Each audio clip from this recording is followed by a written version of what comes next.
Every ghetto youth is a star. Unstoppable, run away train. Every zinc fence, every lane. Me a aim for the sky like plane. Them a pray for we fall like rain. Every man have a dream and a nightmare. Every day can't be the same. Me a aim for the sky like plane. So look, so I'm continuing reading 1 Samuel, whatever the case is, right? And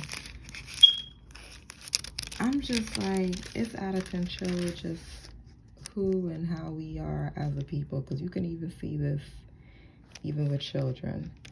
So, you know, Samuel gets older, whatever the case is. The people have put away their false gods and stuff like that, and they were just like, we're going to serve the Lord, because they were in some mess. So they were just like, Samuel, he's grown now, and they were just like, okay. He let them know what it was. The Lord defeated the Philistines for them. So then now, in chapter 8, it says when Samuel was old, he made his sons, you know, judges over Israel. So the first one was Joel, and the second was Abiah, and they were judges in Beersheba.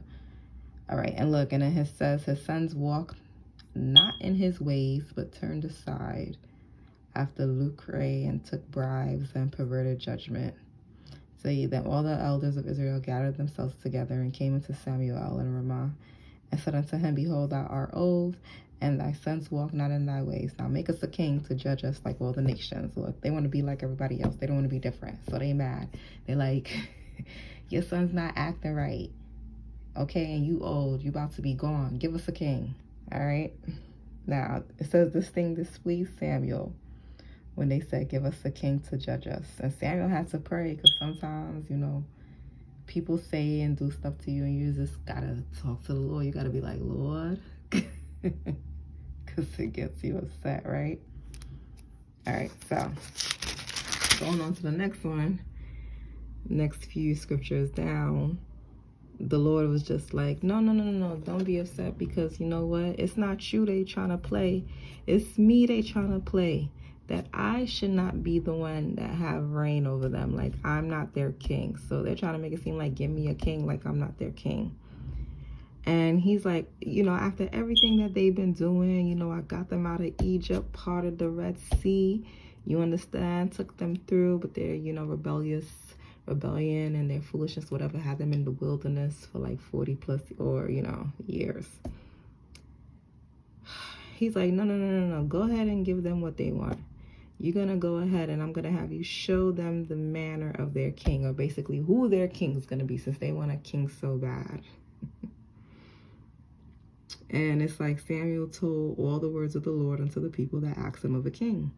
And he's like, basically, he's telling them basically what type of a man that's going to be chosen for them to have king. And he's like, yo, they're going to basically take all your sons. They're going to take all your daughters.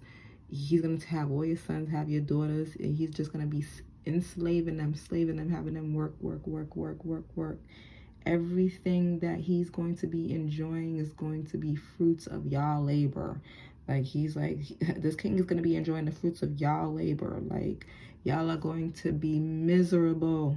And then, because at the end of the day, man is man. You understand? So at some point, they get too full of themselves, especially if they're not in Christ. They get too full of themselves and they forget.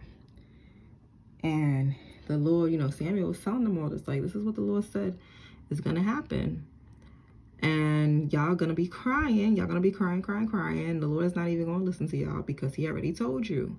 And you know, us as adults, as, you know, parents, guardians, whatever the case is, sometimes you tell your kids, it's just like, yo, look, I'm telling you right now, if this happened, look, it's not going to turn out well for you. And I'm just going to be like, look, I told you, because after a certain time or a certain age at this point, now come on, or whatever the case is.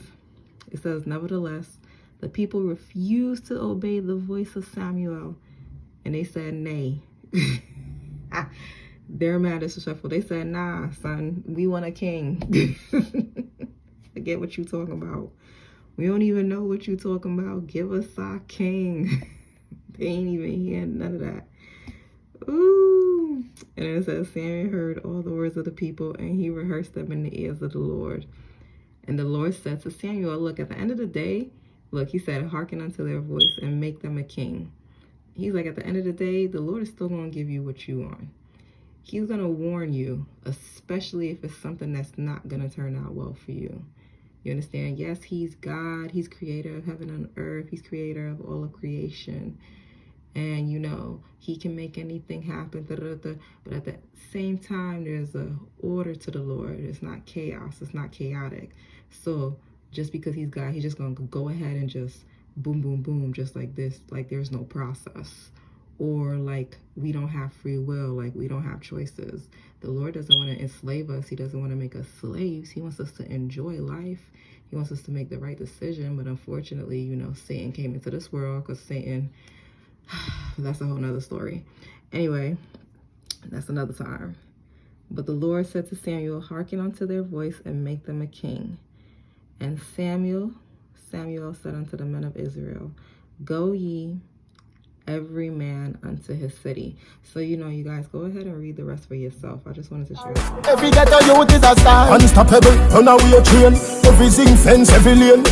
Me a aim for the sky like plane. Them a pray for we fall like rain. Every man have a dream and a nightmare. Every day can't be the same. Me a aim for the sky like plane. Them a